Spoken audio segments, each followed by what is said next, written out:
quem tem uma longa experiência já na área e é um apaixonado pela marca, e espero que vocês desfrutem do que ele tem para dizer e que vos traga mais valias a nível do produto. Muito obrigado desde já, está bem?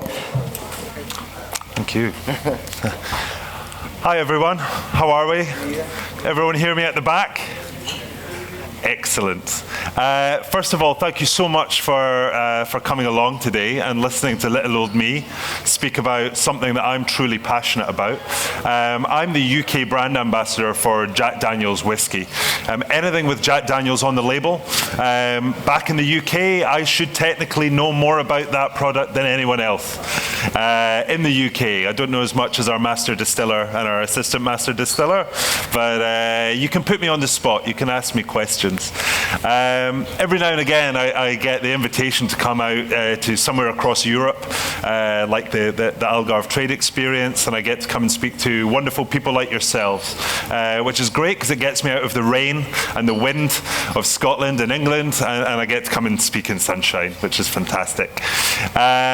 So what I wanted to do today, and how long do I have again? Do I have up until maybe an hour? Yeah. 1 hour. We'll go an hour and 10, but just don't tell them.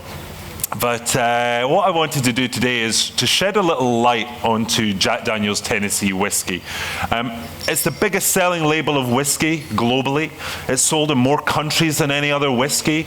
So I think the total is 182, 183 countries. And there's a reason for that. There's this great demand for this whiskey all over the world. Something that I'm really proud of is that this product, whether we try it in Portugal or we try it in Australia, if we try it in America or South America, every single drop of Jack Daniel's Tennessee whiskey comes from one place, from Lynchburg, Tennessee. So I kind of want to shed a little light onto where it comes from, who makes it, not just who made it originally, because Jack was a real man, unlike Santa Claus. Yeah, we've got such a rich heritage at Jack Daniel. It spans back to 1866 when we registered the distillery in Lynchburg. And that's over 150 years of making whiskey under our belt. So you can imagine in over 150, I think we're in our 154th year, there's a fair few stories. I'd like to share them with you. And it all really starts in this place here. Now you'd be forgiven for, actually before I go any further, am I going too fast? Do I need to slow down? Apologies, my Portuguese is very, very poor, non-existent. Am I going a good pace for everyone? Excellent, perfect. So this is Lynchburg, Tennessee. I'm lucky to say it's like my second home. As a brand ambassador, I get to take people like you out there every now and again. You'll have to speak to the team here and see if they have a few spare tickets for you. But you would be forgiven for thinking that this was taken years and years ago. Not a lot has changed in Lynchburg in 150 years. You can see the shop fascias there haven't changed a lot. We've still got the old painted shop fronts. This is actually the Jack Daniel's store, and the only tell that this was a recent photo is we've got our street lamp in the corner there. But not a lot has changed here. We call it a town square. Lynchburg Town Square is the size of this amazing complex. It's tiny.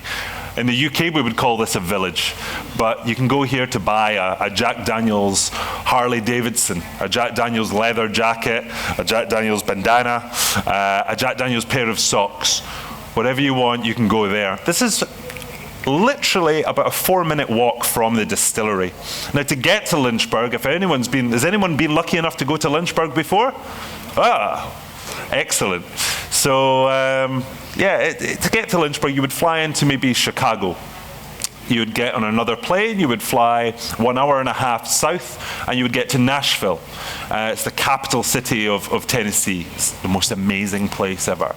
And then you would jump in a car, and you would have a road trip for 1.5 hours south, straight down from Chicago through through Nashville, and then you would hit Lynchburg, Tennessee. Very, very rural. I don't know if anyone's been to a distillery before, but they tend not to be in big urban areas. Well, the modern ones do, but back in the day they were very rural. Now the reason for this is the water source. Again, if you've been to a distillery before, the first thing that they'll usually talk to you about is the water source. Where I'm from in Scotland, I come from about 4 miles that way from a distillery and 3 miles that way from a distillery, and there was just water all around. That's the first thing that you need for making good whiskey, is a clean, cool water source. Now, the Cave Spring Hollow that Jack registered in the 1860s, he identified that this cool water source was perfect for making whiskey. And the truth of it is, it's so cold that there's nothing growing in it, no bugs thriving. It's just cold enough. It's 13.3 degrees, no matter if it's sunshine like this or if it's snowing outside. This water is always 13.3 degrees. Now, the land here in Moore County in Tennessee, it's the second smallest county, actually lies on a limestone shelf. So any water that gets forced to the surface in the form of a natural spring gets pumped full of minerals, and all that iron gets stuck in the limestone. So it's iron-free, mineral-rich water. Now, if you were to make whiskey with iron-rich water, you would get a very bitter-tasting whiskey, and it would have a chemical reaction, and it would almost turn the color green. And what I'm going to do, I'm used to having a bottle. I'll grab one as well so I can point to it later on in the talk. I might get thirsty as well. So this is Lynchburg, and it all started with this man, Jasper Newton, or Jack Daniel. Now, Jack was a nickname. He obviously loved the nickname because he put it on his pride and joy here. It's almost like, I don't know if you've ever heard a Scottish person being called Jock before, but it's almost the American equivalent. There was probably some old boy in Lynchburg that forgot his name, knew it began with a J. Jack. And then he was forever known as Jack Daniel. Now, this man was, even as an adult, only 5'2", tiny wee guy, but how did he become one of the biggest names in whiskey, one of the modern godfathers of whiskey? And again, it's all thanks to this product here. He gave a lot of his money away to the church, he gave a lot of his money away to building schools for the area, and he really put Lynchburg, Tennessee, on the map. Now, he was the last of 10 children. His mother unfortunately died after childbirth. His father went on and remarried and had a further 3 children, and he never got on with his stepmother. Had that classic evil stepmother reputation. So by the age of 6 years old, he left home. And he moved in with Dan Call, who was a local Lutheran minister. Remember, we're part of the Bible Belt here in Lynchburg, Tennessee. And he got put to work in Dan Call's store. He was a general store owner. He had a small holding with some farm animals, with some crops. But Dan was also making his own whiskey with the help of an enslaved man called Nearest Green. Now, young Jack and Nearest had a brilliant friendship, and Jack was just feeding off of Nearest Green's knowledge for making whiskey.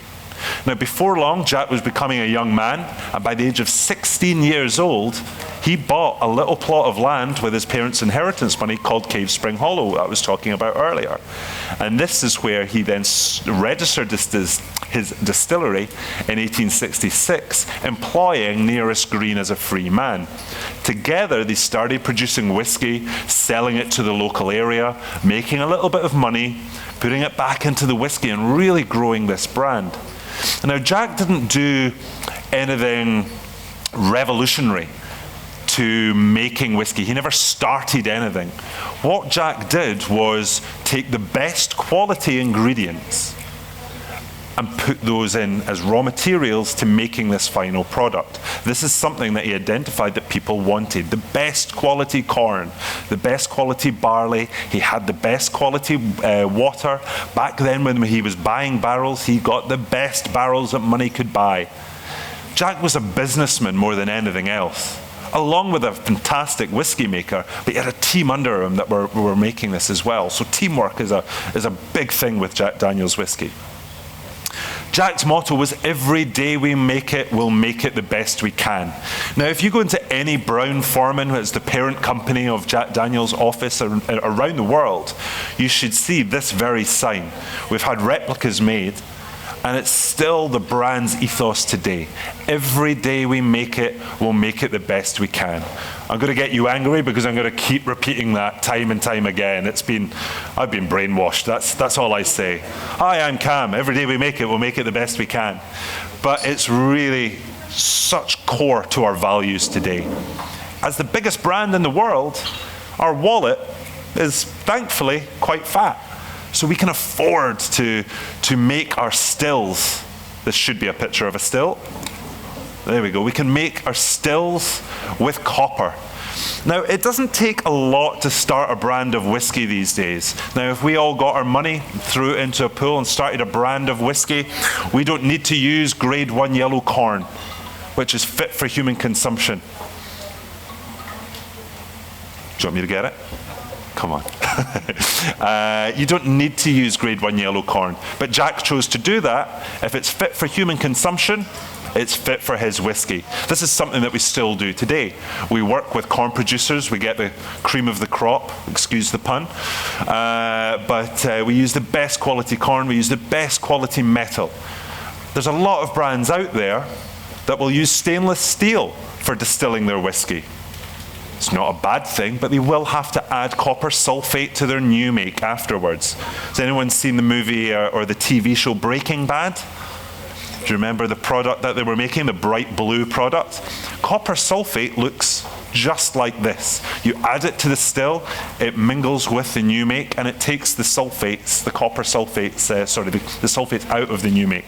We don't do this because we've spent more money making our stills. Now you need to replace the copper every so often, but it does naturally what copper sulfate as a chemical would do. And again, how Jack made it is still very much in the way that we do things today. Now, if I asked you what Jack Daniel's was as a product, what would you say? Is this going to be a quiet room? Bourbon. Who said bourbon?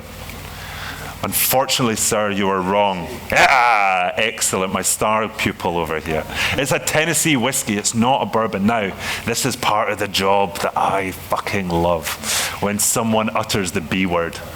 Now, I am Scottish. I grew up in what many British people call the home of whiskey. I am a bit of a traitor to Scotland because I now flog the American stuff. This was actually the first whiskey that I ever tried. My dad, who was a big whiskey fan, hates it when I tell that story. I gave you a better upbringing than that. Well, no, you didn't. I was, for legal reasons, let's say I was 18 years old. I was in an underground pool hall where all the 18-year-olds went to drink beer. My friend came back from the bar, not with a pint of beer, but with a Jack and Coke. And I was like, wow, that's a bit rock and roll. I want a bit of that. And it's almost like a pirate flag. It's rebellion. It's Johnny Cash, that famous picture with him giving the fingers. It's a Jack Daniel's T-shirt. And from that day, it really became my drink. Now, you'll never find, I went off on a complete tangent there, but you'll never find the word bourbon on the bottle. Despite it following all the same rules as a bourbon whiskey, which is the national whiskey of America as of the 4th of May 1964, we've never called ourselves a bourbon because we go through an extra couple of regulations to call ourselves a Tennessee whiskey. And that is the Lincoln County process. Now, a lot of people will credit Jack Daniel for inventing the Lincoln County process. They would be incorrect. Remember that he was a marketer, he was a businessman and a whiskey maker. He was just taking the best quality ingredients and the processes to make as best a whiskey he could. This goes back to 25 years before Jack was even born.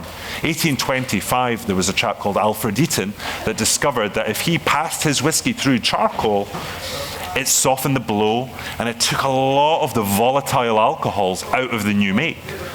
Now, have you heard the term, maybe this is just a UK thing, have you heard the term blind drunk? How were you last night? Oh, I was blind drunk.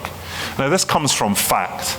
Back in the days of moonshining, when people were making whiskey in the woods, or people were making bathtub gin, people weren't separating the heads from the tails from the hearts. They were drinking poor grade alcohol, and they were losing their sight.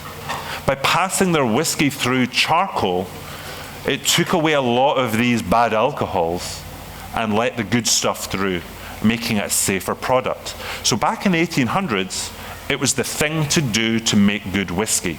Now, the reason it stopped was Prohibition came around in 1920. By 1933, when it was repealed, people didn't have the time to wait for their whiskey to pass through charcoal. And at Jack, when we pass through it 10 foot of sugar maple charcoal, it takes 6 to 10 days to pass a whole batch of whiskey drop by drop through 10 foot of charcoal. So the bourbon industry went, well, okay, we don't need to do that. With modern distilling techniques, we're creating safe alcohol, we'll put it straight into the barrel. Prohibition was repealed a lot later in Tennessee, so they had already lost the race to get their bottles of whiskey on the shelf. So they're going to keep making it the way that their founder, Jack Daniel, was making it. Now, by this time, Jack had already passed away. Jack died in 1911. Tennessee went dry in 1909. So unfortunately, on his deathbed, he would have seen his whiskey really, really struggling back then. But we also had medicinal whiskey back then, Spiritus Fermenti. Now, you used to go to the doctor with an ache or a pain. I have a bit of a sore knee at the moment, so if you see me hobbling about, that's why. But people used to go to the doctor, doctor, I've got a sore knee, can you help me out? Of course. Have a glass of whiskey when you wake up and a glass of whiskey before you go to bed. So Jack Daniels was being sold medicinally for a while before the distillery actually had to shut down. Now, a way that the Jack Daniel name was kept alive was quite an interesting story. He passed the distillery on to his two favorite nephews, Dick Daniel and Lem Motlow. And Lem really took it off of Dick because Dick had no interest in having a whiskey distillery during national prohibition. This is a failure. I'm going to lose money. Have my shares. Lem happily took them. But he started the Jack Daniel Mule Trading Company. This is where I would take your mules. You look like you own mules, so I'll have your mules. I will train them. I will break them in. And then I'll sell them back to you. Everyone in this rural area had mules. So this is really how the Jack Daniel business was really kept alive. So the next time it comes to making a Moscow mule behind your bar, why don't you make it a Tennessee mule? A little bit of Jack in there, ginger beer, some bitters, maybe an orange wedge instead of a lime wedge. I love that little tenuous link. It's a great drink as well. This is one of the mellowing vats that we have. Now again, we're the world's biggest producer of a single label of whiskey. I believe that Johnny Walker produced more over their red label, blue label, black label, platinum, green, but our one label is the highest selling. So we've obviously got quite a few of these. The last time I checked, I think we had around 76 of these mellowing vats. Every one is 14 foot high, with hand-packed activated charcoal in there. We pack it all ourselves. We make it all ourselves as well. We've got a team of guys called Darren and Tracy that will take these huge 7.5 foot ricks of sugar maple wood.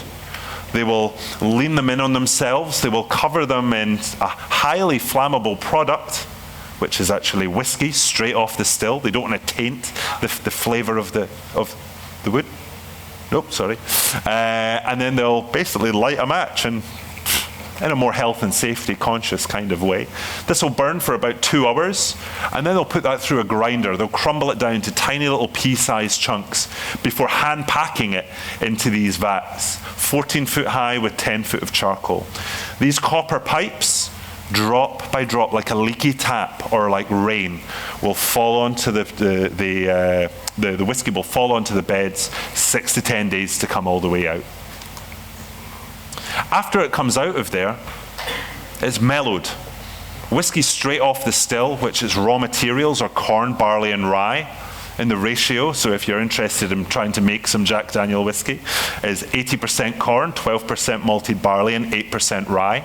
We'll use our own strain of yeast to ferment that to make a beer at 10%. We'll put that to our copper continuous still, which is 40 foot high with 23 condenser plates in there. Comes off at a rate of 6 gallons per second. We've got quite a lot of stills now. Then it comes off at 70%, goes through the mellowing vats, and then goes into one of our own made wooden barrels. Now remember the motto, every day we make it, we'll make it the best we can. A wooden barrel brings over half of the flavour and 100% of the colour to the bottle of whiskey. It's almost like a tea bag to a cup of tea. Why would we leave that flavour, over half of the flavour, to someone else? We're the only whiskey company to own our own cooperage, the only ones to make our own barrels. Everyone else buys them from cooperages, independent staves, Kelvin Coopers up in Kentucky, but we're the only one. We actually have two cooperages, one in Louisville in Kentucky that looks after barrels for Woodford Reserve, Herradura Tequila, Old Forester Bourbon, Jack, but one cooperage down in Alabama that looks after barrels just for us. And we'll take that to one of our 80 barrel houses. Is it 80? It's actually 90. Sorry, I was getting confused with the vats and this.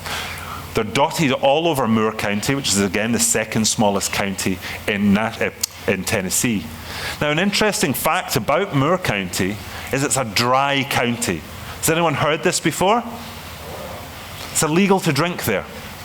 You can't go to a bar and buy a glass of Jack Daniel. You can't finish the tour and get given a free sample of Jack anymore. Not that they've ever done it. Instead, after you finish completing the tour, you'll go back to the visitor center and they'll give you a glass of old-fashioned lemonade. People are like, what the hell is this? I want the whiskey. Now, there's a couple of little loopholes around this. One, we sell you a bottle which is a limited edition, a special commemorative bottle. So you can't go and buy a bottle of Old Number 7. You'd have to go and get a special label there. Now, it's all down to this man here today. This is Jeff Arnett. He is only, in 154th year, he is only the 7th master distiller. Just to put that into perspective, there have been more presidents of the United States of America than there have been master distillers at the Jack Daniel distillery. The distillery is 1 year older than the country of Canada. That's a lot of history. It's a lot of years of making whiskey. We've got some good practice in. Now, the first whiskey that's coming around, apologies if we can't all try it. We've been a little bit strapped for samples. But again, this is the most famous whiskey in the world. Now, the benefit of having this on your bar, this bottle on the back bar, everyone knows this famous label. It's rock and roll. It's Slash from Guns N' Roses with it in between his legs as he's playing riffs on his guitar. It's Frank Sinatra walking out of a helicopter with a glass of this in his hand. It's so famous. So when this is up on your back bar, I'm going to hold that because I can see you taking the picture. You're telling your customers that this is my whiskey section. This is the flagship. This is telling people that this is whiskey. This is the whiskey section of your bar. So it's quite an important label as well as a bottle. There's a couple of things that I'd like to say about the bottle as well. Now, it's got this iconic square bottle. And it's said that Jack really loved it when this revolutionary bottle came to him from a salesman. And he identified with it. He saw himself as a bit of a square dealer or a square shooter is what they say in this area. Basically, you're not going to try and flog a dead horse. You're a stand-up guy. He was an honest, stand-up southern gentleman. So he thought that the square bottle represented the maker. Old Number 7 is the name of it. Has anyone heard any stories where 7 comes from and why 7 is so famous in Lynchburg? Could have been the number of the train that used to take the barrels into town. Could have been the number of attempts that it took him to get that 7th perfect recipe. There's another one that ties in when we won our first gold medal at the World's Fair in 1904. Now, it's said that Jack went by horse and cart or mule and cart up to St. Louis. And he took 7 barrels of whiskey with him to enter into the spirits category. Now, the judges took 4 hours deliberating on all these products from all over the world. This spirits show, well, this World's Fair, this exposition, they're still going today. In fact, the very first time that I came to Portugal, which was 1997, 1998, up in Lisbon, I went to that when I was a little boy. But now they have more themes, but back it was anything that was revolutionary used to go and be shown off. And Jack was there in attendance with his bottle of Old Number 7. And the judges awarded it the finest whiskey in the world. Now, I love saying this story because nowadays people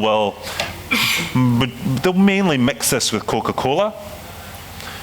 But back then, cocktails were such a thing, especially in America. If you look at, oh, thank you very much. Only water, but perfect. I'll start off.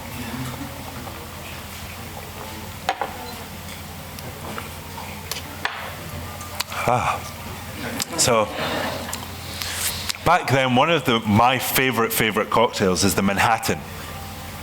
Any Manhattan fans in the room? A few of us. We're a select few. But the Manhattan comes from the end of the 1800s.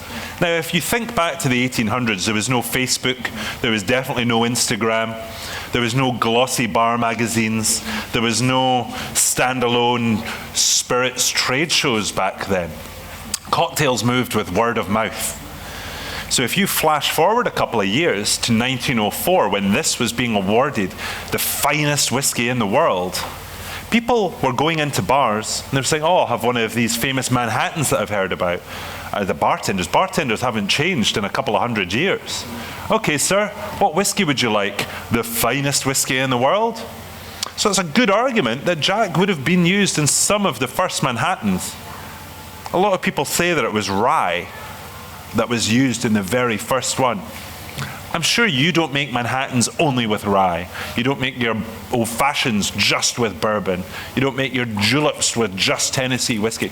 You mix and match to your customers' needs. That's what being in the service industry is all about. You're giving the customer what they want. So people would have been asking for Manhattans. These original Manhattans back in the early 1900s were the finest whiskey in the world. And I think that's fucking cool. Sorry for swearing. I'm very passionate about that. Now, whiskey tasting. Now, what I've done with our full family of brands is I've split it off into different categories. Now, I strongly believe that there is not a bad whiskey in the world. Actually, that's a lie. I've had an Egyptian whiskey once that was very, very questionable. I don't think it was even made with grain. I think I was just drinking antifreeze and tea. But I am a great believer that there's whiskies out there for all occasions, all times of the day. No matter what mood you're in, there's a whiskey out there for you. Now, what I've done is I've split these into categories: full and spicy, laid back and mellow, big and bold. And that will hopefully guide you on how to use these bottles. Now, this one here is our flagship brand. This is the money maker. This is what we get out of bed every morning and make, what I get out of bed every morning and sell, basically, and speak about what I love. It's my favorite whiskey still out of all of the range. But I would use this in anything, really. This stands out in a Manhattan. This stands up in an old-fashioned. And I suppose the way that the trade is going today, because we're being spoiled with choice, the whiskey market at the moment is saturated. Different whiskies, finished whiskies, aged shees, clear whiskey. It's overwhelming. But this is an all-rounder. This ticks all the boxes. It's not too heavy for the people that have never tried whiskey before. It's not too weak for the whiskey aficionados. It should tick all the boxes. Now, who hasn't done a spirit tasting before? We're all working in bars, we've all done spirit tastings before. Excellent. So you'll know that it is impossible not to look pretentious when you're tasting spirits. We're all going to be swirling, we're going to be nosing. Sometimes it's better to close your eyes. Some of us might feel it necessary to do this hand movement. Whatever feels natural, you just go along with it. But start off with a smell. You want to tell your brain that you want to drink what is inside the glass. Has everyone still got some whiskey left, or has everyone finished it? You were thirsty, I could tell. Can we get a little bit more? I need a little bit more as well. Now, what to do, folks, if I can ask you to pace yourself with this. We need more 10 minutes. How much? Oh, 10 minutes is perfect. I shouldn't have said that so loud. So, well, I want you to come back to this as well, because it's very, very important. Everything that we do at the distillery starts life as Jack Daniel's Tennessee whiskey. This is common practice in distilling. Look at a lot of these Scottish whiskies with travel retail, a lot of the little tweaks, age tweak, everything starts the same. At Jack, everything starts off as 80% corn, 12% barley, 8% rye. So have a smell. You can smell the vanilla. I would usually go around the room and I would ask you what you can smell, but I'm not going to do that. That was the wrong facial expression, madam. I'm going to pick on you now. I saw that. I'll get you liking whiskey. But there's lots of vanilla. The vanilla is coming from the oak. There's a high content of natural vanillins in American white oak, which every single one of our barrels is made from. Caramel, because we need to char the wooden barrel before we use it. So we're caramelizing those natural sugars in the wood. I'm getting a little bit of fruit, maybe apple, a little bit of orange zest, spice like cinnamon, allspice, clove maybe, Christmas spice, or baking spice. Now have a little taste. When was the last time that you tried Jack Daniel's Tennessee whiskey on its own? A lot of people will only mix it with Coke. A lot of people will say, Jack Daniel's is too sweet for me. It's the sweetest American whiskey. No, it's fucking not. If you're mixing it with Coca-Cola, of course it will be. It's a sweet soda.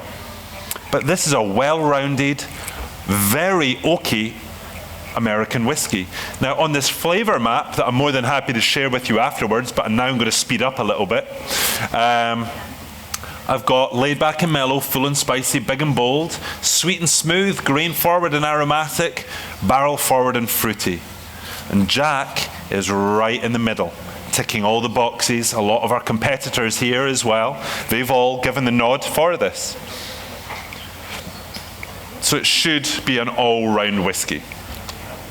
Now the next whiskey that we have that is coming around now is Gentleman Jack. Can I have a little show of hands? Who's tried Gentleman Jack before? Or a better question, who hasn't tried Gentleman Jack before? A few of us, okay. Now, my dad is a very patriotic Scottish man. He even wears a kilt sometimes. He only believes in whiskey that comes from Scotland. This is the American whiskey that I got him drinking for him to say, oh, American whiskey's not too bad. Now, I could speak to you for hours about the differences between Scottish whiskey and American whiskey, but to scratch the surface, American whiskey uses brand new barrels every single time. Think of a barrel a bit like a tea bag. A tea bag is the water is going to extract all out of that flavor. If you were to use that tea bag again, you would get a weaker cup of tea, and then an even weaker cup of tea, and so forth. By using a barrel once, by law, follows all the same rules as a bourbon, but it goes through those extra regulations. It has to be made in Tennessee.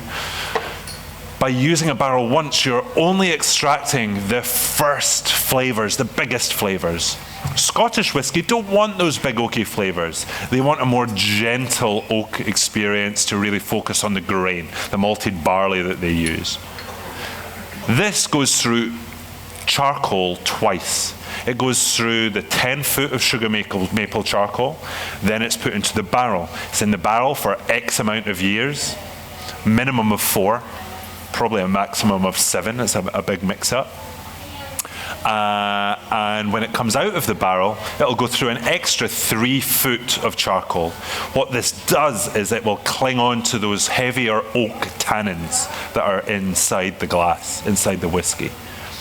A barrel's a natural product. like a tea bag. If you forget about your pot of tea brewing, come back to it 10, 15 minutes later, have a swig, and you'll feel the tannins on the side of your palate, the side of your mouth. Bitter. All whiskey has that. Not enough people speak about tannins in whiskey. What we're doing with Gentleman Jack is we're softening them. It's making it more of a streamlined whiskey. The oak doesn't jump out the glass and slap you about the cheeks. It's more inviting. Now, when you're taking more of those bitter tannins out of the whiskey, you're allowing your palate and your brain to spot some of the more delicate flavors. Flavors like apple peel, honey, maybe a slight floralness to it. You're going to get a big hit of that vanilla, though. It's still a...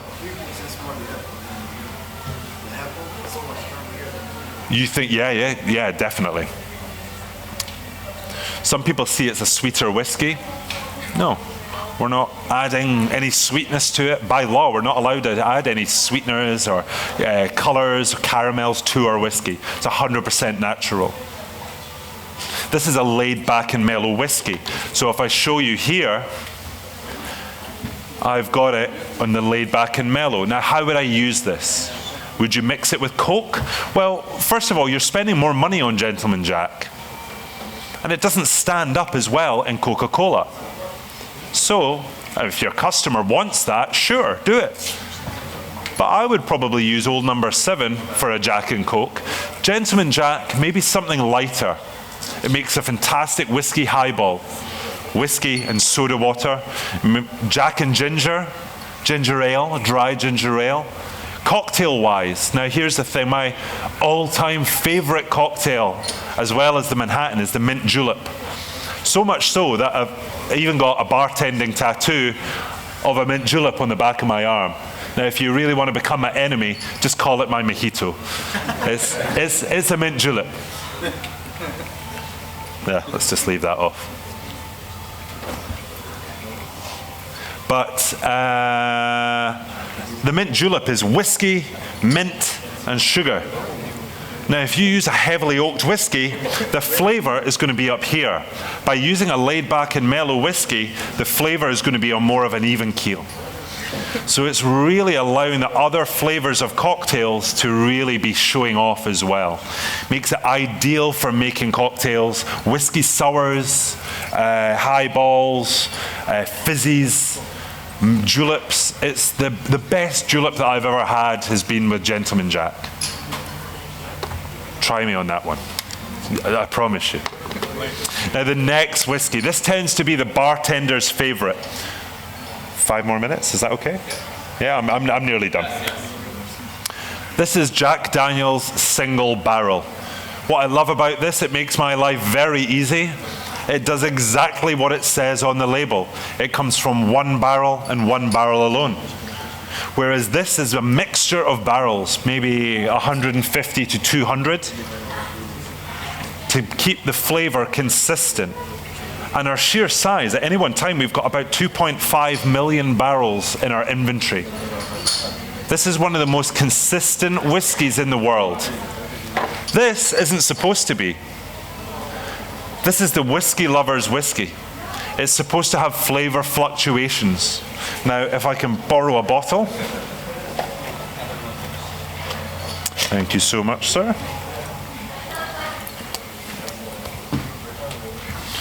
This is supposed to have flavor fluctuations, so there's a little bit of a clue to where it comes from.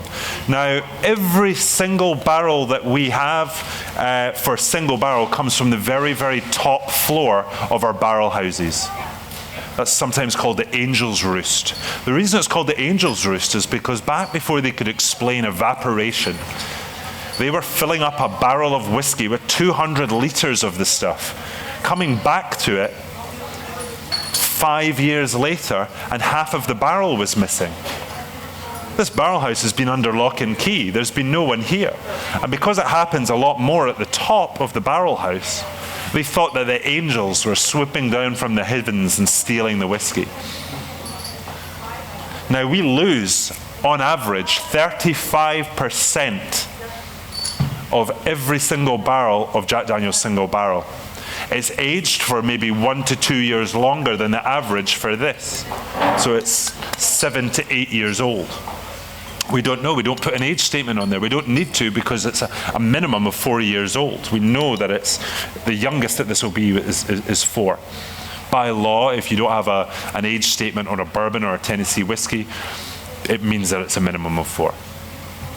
Now on here, I've got a RIC number. So I've got R14. That means that when you get up to the top of the rick house or the barrel house, you've got a long line, just like we do here. And each of these chairs would be a rick, a structure that holds all the barrels. So having the R14 would be the right-hand side and the 14th one down. All make sense? We've got the barrel number, which is 19-03960. And we have the bottling date. It's the 13th of June, 2019. 13th of June. Is that anyone's birthday? No, I would have let you keep the bottle. Too late. If we were in Lynchburg right now, I could take you to exactly where this bottle of whiskey had been aging, which is pretty cool. But remember, it's not consistent. It's big and bold. It's got more barrel interaction, more oak. On the graph, it's all the way up here. Barrel forward and fruity. Just noticed a spelling mistake there. Whoops. Barrel forward and fruity, big and bold, lots of oak. Now we've got 119 tasters at the distillery. 23 of those are master tasters. It takes 7, there's that lucky number 7 again, 7 master tasters to agree on a batch to become old number 7.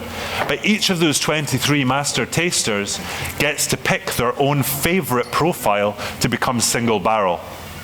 Some like it quite light, very vanilla heavy.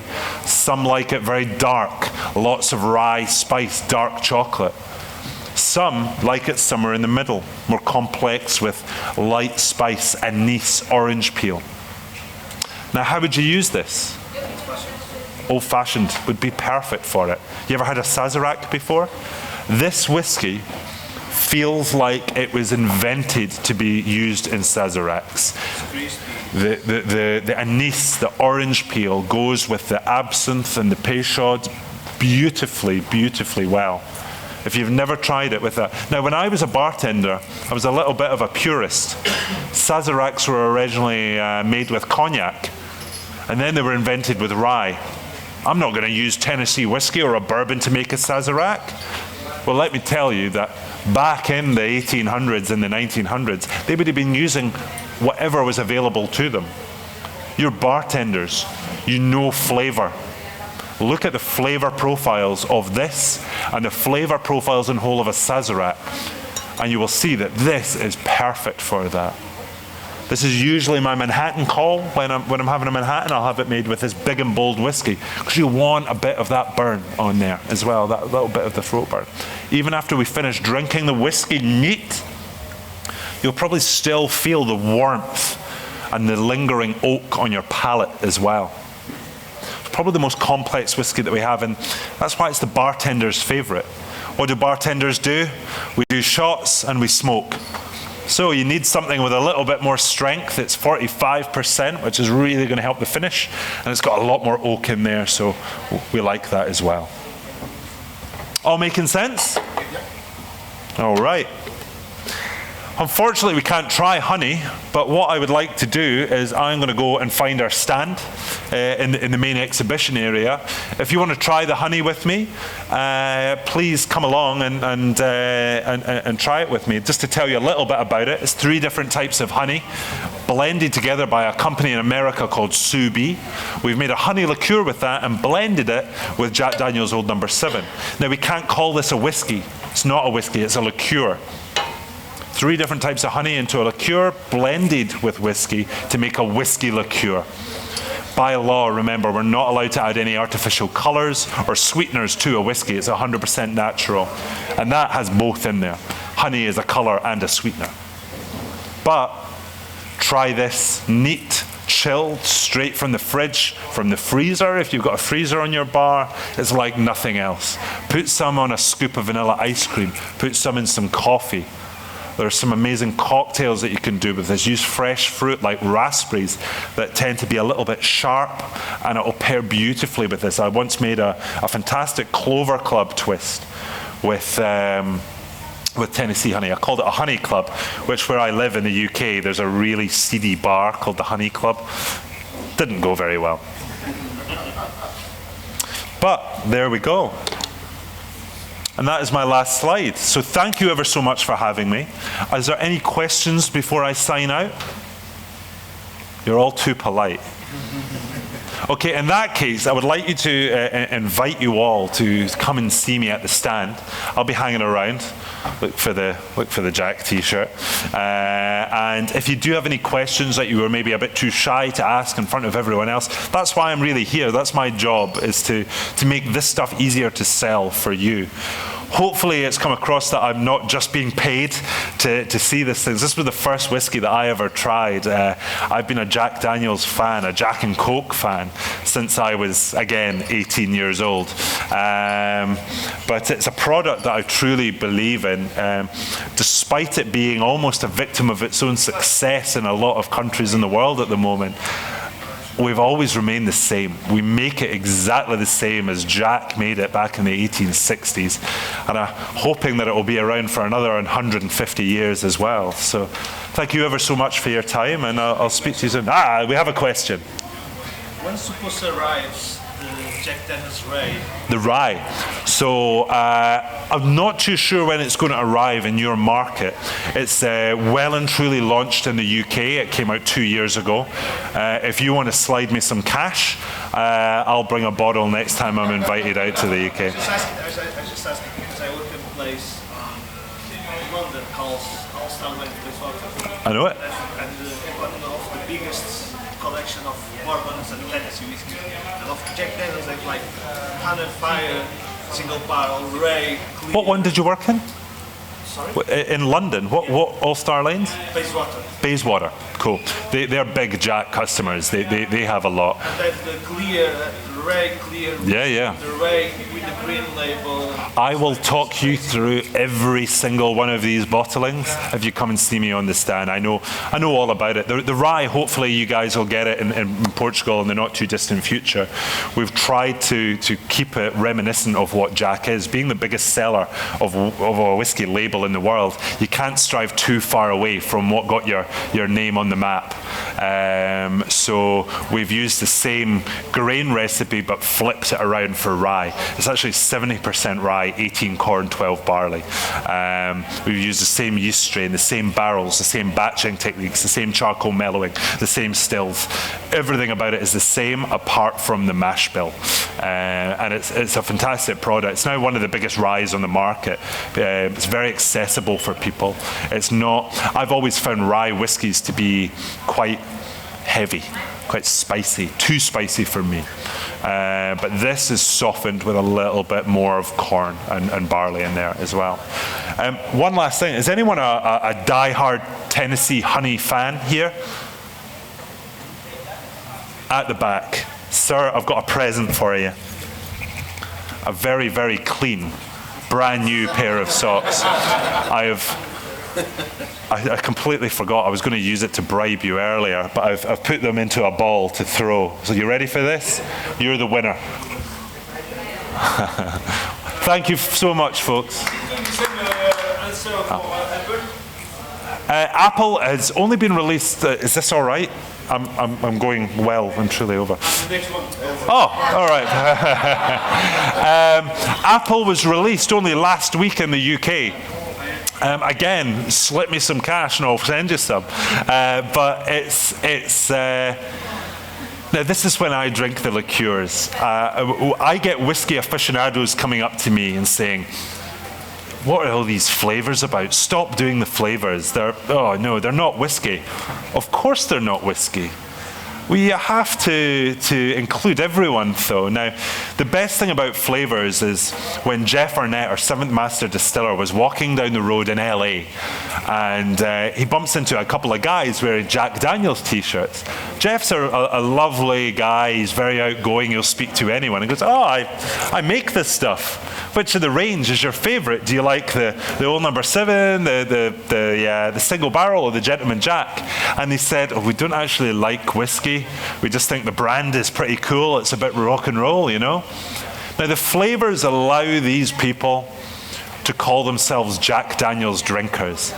We know that they're not really, but they're a bit of fun. They're bringing people into. When I was a bartender, I was a horrible bartender. I just wanted to make people drink whiskey. I was fed up with doing gin and tonics. I was fed up with doing vodka, lime, and sodas. It's like, oh, have a whiskey highball, have a whiskey sour, have a Manhattan. I was just trying to get people on to drinking whiskey. If the honey, the fire, the apple bring people on and familiarize people with the flavors of whiskey, and they really do that, then they're perfect for me. And I can't say that I haven't been in Lynchburg, in Nashville in Tennessee. You're on Broadway, you've had a few beers, you've had a couple of Jack and Cokes. Sometimes it's nice to have a nice little chilled shot of honey. The apple is perfect for that as well. Very, very appley. We use 3 different types of apple: Granny Smith, Macintosh, and Red Delicious apple, that all come from Washington State. Again, we make a liqueur with those, and we blend it with Jack Daniels Old Number 7. So it's very appley, but then the finish is just Tennessee whiskey. It's a fantastic liqueur. And in this climate as well, straight from the fridge, amazing. That'll be really good. Thank you very much, guys. I've taken up too much of your time.